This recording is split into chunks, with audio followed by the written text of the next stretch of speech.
My name is Caris Jones. I'm a student at Tuskegee University. And if you could just introduce yourself, I'll just be asking you a couple of questions about COVID's impact on you and your community. Okay, well, my name is Guy Trammell. I am the director and chairman of the Macon County Ministers Council Food Pantry Committee, and I work here in Tuskegee Institute community. Okay. Yes. All Mhm. right, Bill. Thank you for doing this interview with me today. Mhm. So my first question for you, Mr. Trammell, is what does food scarcity look like in Macon County? Well, yeah, Macon County is a pretty large county. We're a rural area, and especially in the southern part of the county. Tuskegee is in the upper middle part of the county, but the largest part goes down up to almost 12 miles. And down there, you're talking about having to drive at least 9 miles to find a store. Mhm. There are no stores down there. You have to literally go to another county. Some are actually shopping in Montgomery County or Lee County or Russell County, some of the surrounding counties to get anything. I know in one part you have to go to like a Dollar General, and there are no, how can I say, fresh fruits and vegetables in a Dollar General. And so, yeah, it's pretty dramatic. We are pretty much 80% population below the poverty line, and some are working several jobs and still not really able to manage no. It's, yeah, it's a problem, and it's almost because the fact that the um, we have quite a bit of okay. It says connection is unstable, so I'm hoping my voice gets through. But the problem is we do have there's a lot of land that where gardens and things can be planted, and so that would be possible for people to grow food. But we're a new generation where people don't know that much about gardening.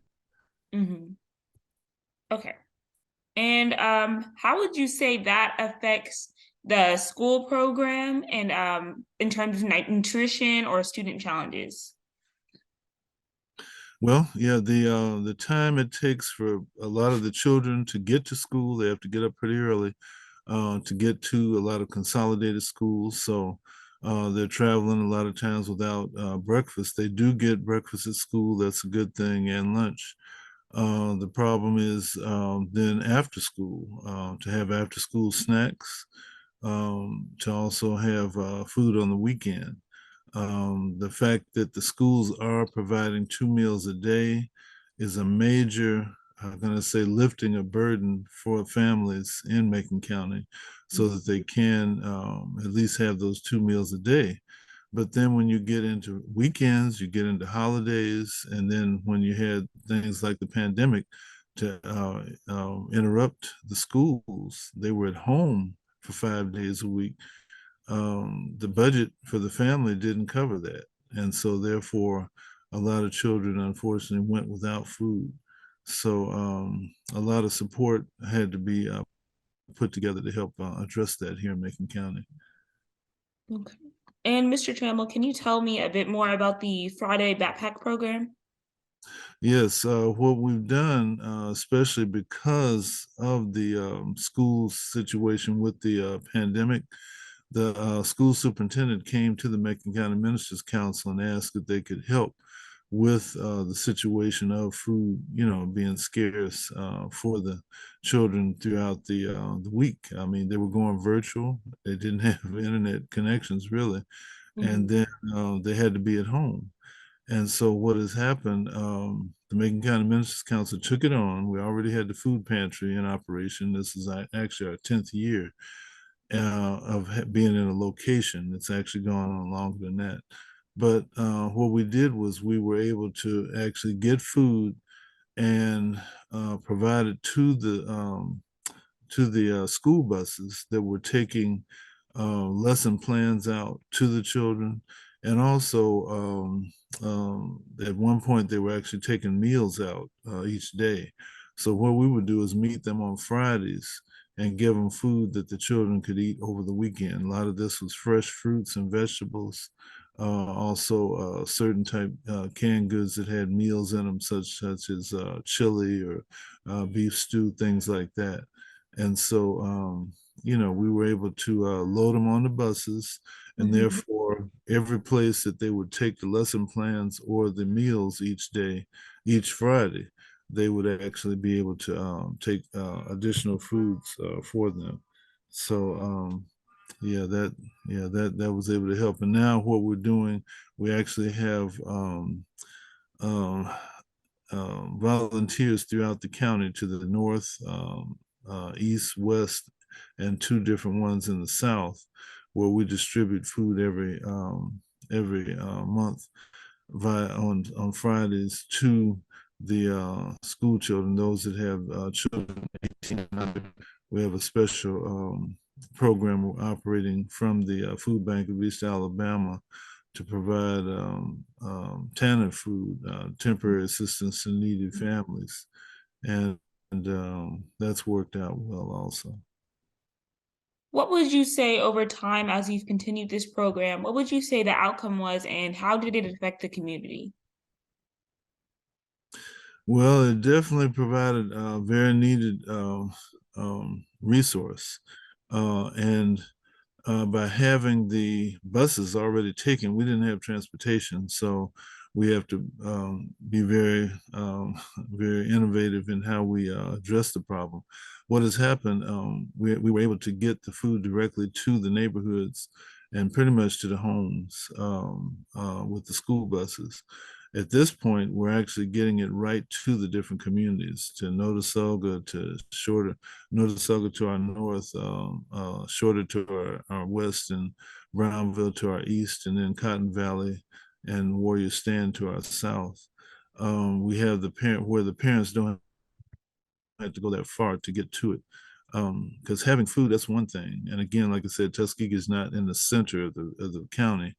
We able to get it to the different locations where people are. So that has really been a relief to a lot of different parents in that way. And again, like I said, especially to the South, because you're talking about households that don't have access to a store. There's no corner grocery. They have literally in how most people have to travel to Auburn. That's about how far they'd have to go to get to a store in southern Macon County. So yeah, it's try to both providing the food but also making it readily accessible and convenient to get to. How difficult would you say it has been to deliver the food to students with COVID protocols in place? Uh, well, again, with the school bus program, it actually made it much easier, because we were able to have a central point to get it out. Um, the I'm gonna say, actually getting it out has been, we've been able to find new ways of doing things. Actually, Mhm. we've actually been able to improve delivery. We had done, and we worked with a food distribution program organized by the Macon Means organization, which is providing assistance to those who had victims of cancer. And they put together the Macon County Food Distributors Roundtable. That was a way of sharing information on where the food was. And so we actually have a network right now of food distributors around the county, from the Women's League, which provides food up in the Notasulga area, the Bourne Methodist, which provides senior food and food for families from their church parking lot. Um, um, Greenwood Baptist Church has done quite a bit also. And then the Alabama Kitchewa Nation, they provide one of the largest single food distributions every month. And they're with another food bank out of Montgomery. They provide about 300 households with food, at one time. And then one that provides the most food throughout the month is the Helping Hands with Pastor Anthony Williams. And they go everywhere. They every week they're in a different location. Sometimes they do pop-ups on top of those. So what has happened, we've been able to get a lot more food out to people. During the pandemic, we were getting boxes of food. They had farm to table food, which was boxes that had meat, produce. They had dairy products, and they were already packaged. They would deliver them. But the main problem we had with it, and still are having, we're trying to work around it. We don't have a forklift or a loading dock. In Mm, other words, these trucks would bring it in, and what would happen is they would be at a certain level. They didn't have a hydraulic lift to lower the food down to us, so we'd have to take it off by hand. That takes a lot of time and a lot of energy, a lot of sweat. And what happens by the time you do that, you almost lost your energy to give the food out to the people. So that's one of the things we really, really need is a loading dock. And I understand they have portable loading docks and also a hydraulic lift or, to be able to take the food off of the truck and bring it down to the level. Because most of those trucks that were bringing food in would take it to a store. And the store already has a loading dock. They just back up and then they're at the same level. mhm. But that has been a problem in our county, and that's something we've continually needed to have addressed.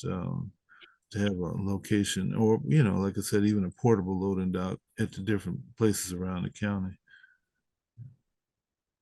Well, that does sound like a difficult problem, but I do want to commend you for your contribution and influence in helping lessen the food scarcity in Macon County, despite COVID's difficulties. So I want to thank you for meeting with me and answering these questions. It's really important to give people awareness. So I do want to thank you for that, Mr. Trammell. All right. Well, thank you for doing this, and thank you for getting the information out and everything, and doing the investigative reporting. Appreciate that. Thank you. Have a great rest of your day. All right, you too. Thank you. Bye.